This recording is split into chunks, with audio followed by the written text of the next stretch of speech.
Hello students, today we are going to study chapter number 4 in the geography section for class 6th, maps.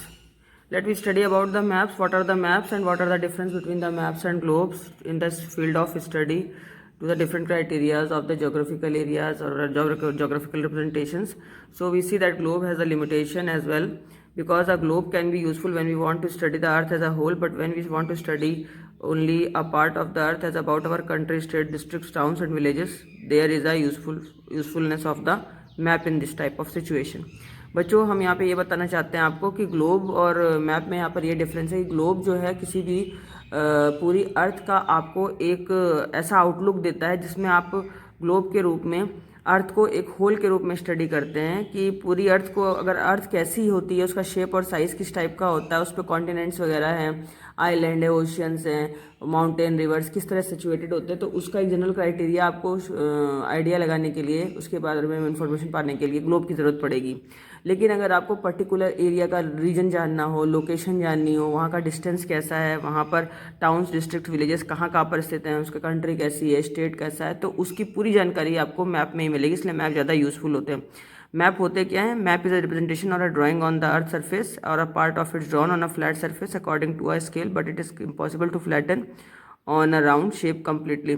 Map एक ऐसा graphical representation है जिसमें आप अर्थ की surface पे के ऊपर होने वाले जितने भी फ्लैट सरफेस पे होने वाले जो भी वहाँ के नेचुरल रिसोर्सेज हैं, जैसे रिवर है, लेक है, माउंटेन है, वहाँ पर स्थित जो कंट्री है, स्टेट्स है और डिस्ट्रिक्ट्स है, टाउन्स है, विलेजेस है, इन सब का एक स्केल के तहत जो है अकॉर्डिंग टू स्केल, मतलब स्केल के तहत आप जो है उसकी बाकायदा नाप करके उसके डायरेक्शन सहित उसकी लोकेशन को, सिचुएशन वगैरह देख सकते हैं।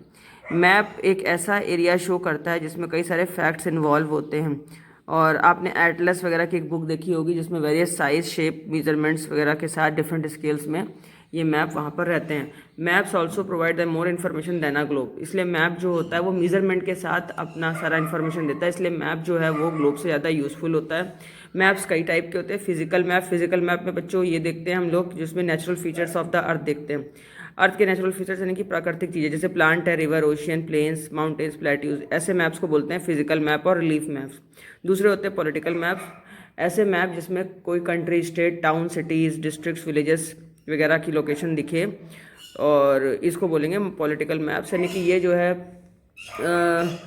कंट्रीज़ और स्टेट्स को उनकी बाउंड्रीज़ के अंदर दिखाते हैं। थियोमेटिक मैप्स जो होते हैं, these maps are focuses on the specific information such as, जैसे रोड है वहाँ पर, मतलब ये थियोमेटिक मैप्स ऐसे मैप होते हैं जो कि लार्ज स्केल मैप्स होते हैं जिसमें सारी इन्फॉर्मेशन होती है, जैसे कि वहाँ पर रेलवे कैसा है, रोड कैसी है और रोड कितनी लंबी है, कौन सी रोड कहाँ पर जा रही है, रेनफॉल का कैसा मैप है, वहाँ पर रेनफॉल कितनी है, और फॉरेस्ट एरिया कैसा है, डेंस है या लाइट है, इंडस्ट्रीज़ वगैरह कैसी हैं, डिस्ट्रीब्यूशन, ये सब सारी जानकारी थियोमेटिक मैप्स में आपको मिलेगी। यहाँ पे सूटेबल टाइटल्स भी लगे होते हैं।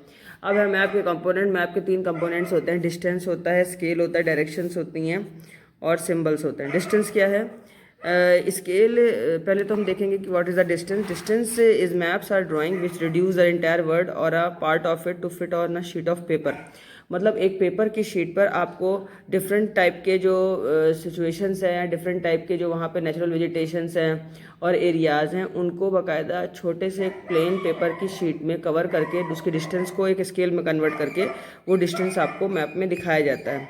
इसके लिए स्केल नापी जाती है, यानी कि स्केल मतलब पैमाना बनाया गया है। Scale is the ratio between the actual distance on the ground और and the distance shown on the map. मतलब स्केल एक ऐसा रेशियो है जिसमें जो ग्राउंड के लेवल पर जो एक्चुअल डिस्टेंस है उस जगह का और जो मैप में डिस्टेंस शो किया गया उनके बीच में जो एक रेशियो निकाला जाता है, उसके ऊपर स्केल को निर्धारित किया जाता है।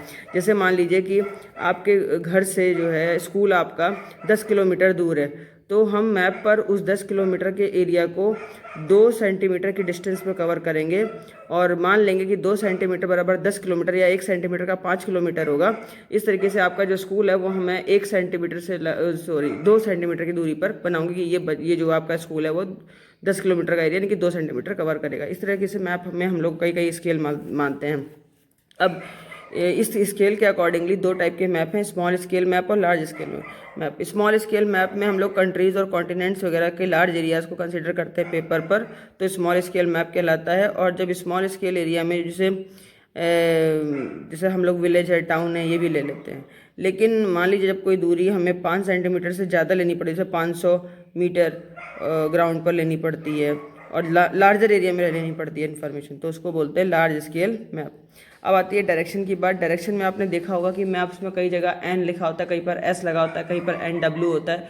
तो मैं ये बताना चाहती हूँ कि आपको कि मैप में जो है 4 कार्डिनल हमारे डायरेक्शन है, नॉर्थ साउथ ईस्ट वेस्ट, इनको लिया गया है। ये 4 कार्डिनल डायरेक्शन है जो कि शो किए जाते हैं, इनको कार्डिनल पॉइंट बोलते हैं। इनके अलावा भी अलग से भी डायरेक्शंस होती हैं, इनको इंटरमीडिएट डायरेक्शन बोलते हैं। यानी कि नॉर्थ, ये आप देखिए नॉर्थ साउथ ईस्ट वेस्ट, यहाँ पर नॉर्थ और ईस्ट के बीच में नॉर्थ ईस्ट है, ईस्ट और साउथ के बीच में साउथ ईस्ट है, साउथ और वेस्ट के बीच में साउथ वेस्ट है, और वेस्ट और नॉर्थ के बीच में नॉर्थ वेस्ट है। तो ये जो मेन डायरेक्शन 4 हैं, नॉर्थ साउथ ईस्ट और वेस्ट, ये कार्डिनल डायरेक्शन है। और इनके बीच की जो डायरेक्शन है नॉर्थ ईस्ट और साउथ ईस्ट, साउथ वेस्ट और नॉर्थ वेस्ट, इनको बोलते हैं इंटरमीडिएट डायरेक्शन। अब इसके अलावा आता है बच्चों की जो डायरेक्शन होते हैं वो किसी भी, जैसे मान लीजिए किसी के हाउस से कोई डायरेक्शन दिखाना है तो आपको कैसे बताएंगे, आप बताएंगे ना कि इसके नॉर्थ ईस्ट में ये जगह है, नॉर्थ वेस्ट में वो जगह है, इस तरीके से। अब दूसरी एक डिवाइस आती है जिसको बोलते हैं मैग्नेटिक कंपास। ये एक कंपास होता है जो हमेशा उसकी सुई नॉर्थ और साउथ डायरेक्शन में ही ठहरती है। इससे भी बहुत सारे लोग जो है मेन डायरेक्शंस को नाप सकते हैं। तो ये एक टाइप का इंस्ट्रूमेंट है जिससे कि मेन डायरेक्शंस को नापा जा सकता है, इनको मैग्नेटिक नीडल बोलते हैं। मैग्नेटिक नीडल हमेशा ये पॉइंट होती है नॉर्थ और साउथ की तरफ रुकती है। अब आता है सिंबल। सिंबल्स क्या होते हैं कि it is a type of a third important component of a map, और the symbol gives a lot of information in a limited space. With the use of this symbol map can be drawn easily and are simple to read. मतलब symbols की जो होते हैं ये किसी भी map के बारे में या किसी भी जगह के बारे में एक लिमिटेड एरिया जो होता है मैप का, उसमें इंफॉर्मेशन देते हैं। और ये इसके लिए सिंबल्स के लिए मैप्स में जो है डिफरेंट थिंग्स यूज़ की जाती है, छोटे छोटे साइंस यूज़ किए जाते हैं जिसकी सहायता से हम आसानी से उसको पढ़ सकते हैं। और maps have a universal language. Map की जो लैंग्वेज होती है वो यूनिवर्सली एक ही जैसी होती है, जिसको आसानी से पढ़ा जा सकता है। ये एक इंटरनेशनल एग्रीमेंट के तहत इसकी सिंबल सारे बनाए गए हैं, जिसमें ये कुछ कन्वेंशनल सिंबल्स बनाए गए हैं। जैसे आपको मैं दिखा देती हूँ कि जैसे ये है, ये रेलवे लाइन है, इसमें ब्रॉड गेज की ये है, मीटर गेज की ये वाली लाइन बनाई गई है, रेलवे स्टेशन की लाइन ये बनाई गई है। ऐसे ही रोड्स के लिए मेटल्ड और अनमेटल्ड रोड, मेटल रोड ये हैं, अनमेटल्ड रोड ऐसे जो कच्ची सड़कें होती है, पक्की सड़कें हैं। ऐसे ही बाउंड्री इंटरनेशनल स्टेट और ये इंटरनेशनल बाउंड्री है, स्टेट बाउंड्री है, ये डिस्ट्रिक्ट है। River, well, tank, canal, river है, ये वेल है, ये टैंक है, कैनाल है, ये बनाई गई है। टेम्पल, चर्च, मॉस्क्यू और छतरी ये इस तरीके से बनाया गया है। Post office, post Telegram, PO, PTO, PS, police station, settlement, graveyard, settlement और ग्रेवयार्ड बनाया गया। और टायर और ट्रीज और ग्रास, ये इस तरीके से मैप बनाए जाते हैं। इनकी जो लैंग्वेज होती है वो यूनिवर्सल होती है, हर जगह एक जैसी होती है। बहुत सारे कलर्स भी यूज़ किए जाते हैं, जैसे कि आपको ब्लू है वो वाटर को शो करने के लिए यूज़ किया जाएगा, ब्राउन कलर माउंटेन को शो करने के लिए, येलो है फ्लैटी के लिए यूज़ किया जाएगा, प्लेट्यू के लिए येलो कलर, और ग्रीन प्लांट्स के जनरली यूज़ किया जाता है। ठीक है, अब आता है स्केचेस। स्केचेस क्या होते हैं? Sketch is a drawing mainly based on memory and spot observation and not to scale. Sketch में ये स्केल और ये मैप और स्केच में ये मेनली डिफरेंस है कि मैप में हर चीज डिस्टेंस जो होता है वो सब नाप वगैरह करके स्केल के अकॉर्डिंगली मेजर किया जाता है, लेकिन जो स्केच होता है उसमें केवल एक सिंपल ड्राइंग प्रेजेंटेशन होता है जिसको मेमोरी के आधार पे और देख करके आप तैयार कर सकते हैं, लेकिन उसमें कोई भी स्केल का यूज़ नहीं किया जाता है। और प्लान जो होता है वो क्या होता है, एक ऐसी ड्राइंग होती है जिसमें कि आप स्मॉल एरिया को आप लार्ज स्केल पे दिखा सकते हैं। और लार्ज स्केल मैप जो होते हैं वो लॉट ऑफ इंफॉर्मेशन देते हैं। तो ये कुछ टाइप के मतलब प्लान है।